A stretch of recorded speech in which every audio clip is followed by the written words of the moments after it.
دیکھیں اس بات پہ پوری امت کا اجماع ہے کہ کوئی بندہ مسجد نبوی میں نماز ادا کرے تو اس کو ایک نماز کا ثواب نہیں ملتا بلکہ 50,000 نمازوں کا ثواب۔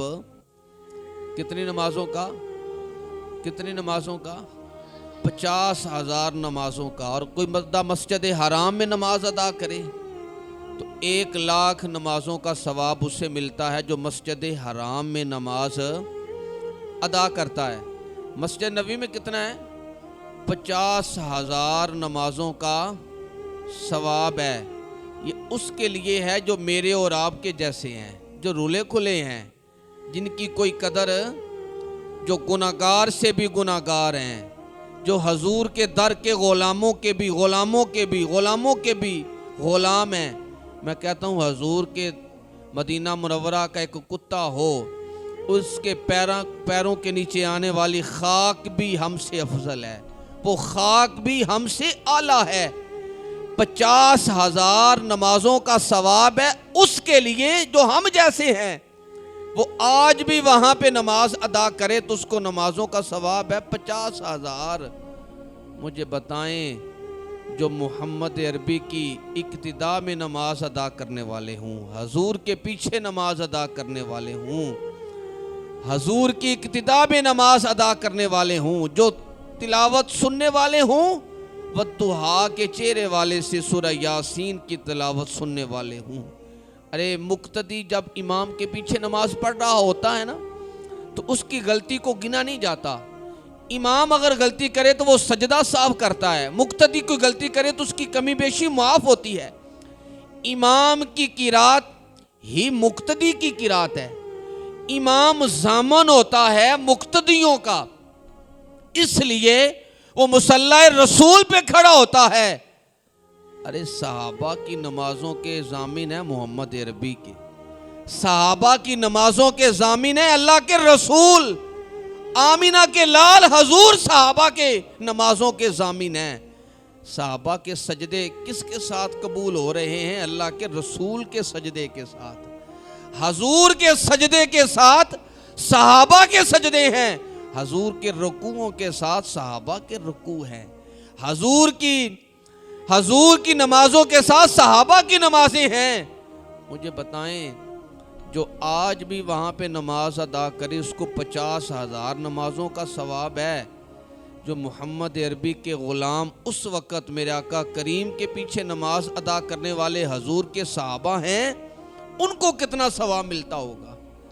ان کے ثواب کا عالم کیا ہوگا کہ وہ حضور کی اقتداء میں نماز ادا کرنے والے ہیں۔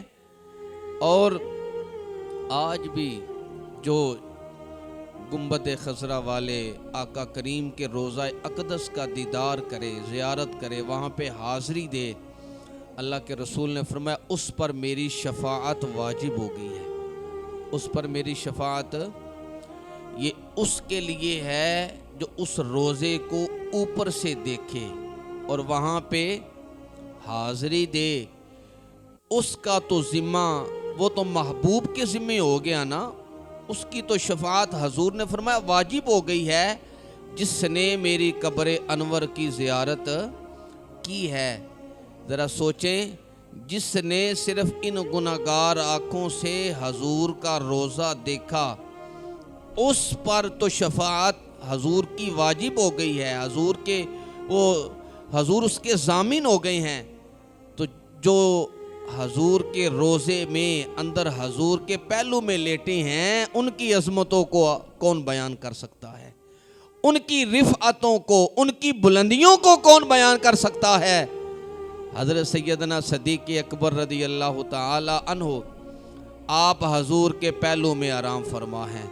جو بندہ قیامت تک حضور کے روزے پر حاضری دے گا وہ جہاں حضور پر درود و سلام پڑے گا وہاں حضور کے ساتھ 2 لیٹنے والے حضور کے غلام ابو بکر اور عمر کی ذات پر بھی درود و سلام بھیجے گا۔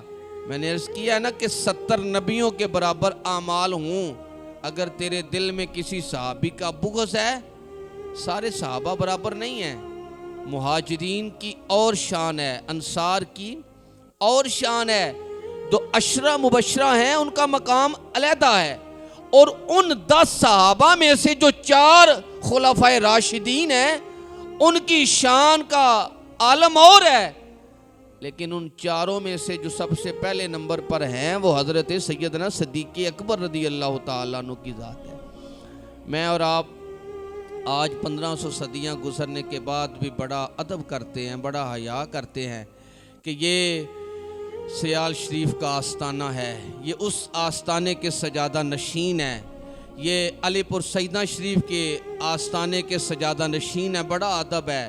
یہ بیرہ شریف کے آستانے کے سجادہ نشین ہے، یہ شرک پور شریف کے آستانے کے سجادہ نشین ہے، یہ بابا فرید الدین مسعود گنج شکر کے آستانے کے سجادہ نشین ہیں۔ ہم بڑا احترام کرتے ہیں کہ یہ فلاں آستانے کے سجادہ نشین ہیں، اس لیے ہم ان سے محبت کرتے ہیں، ہم ان سے عقیدت کرتے ہیں۔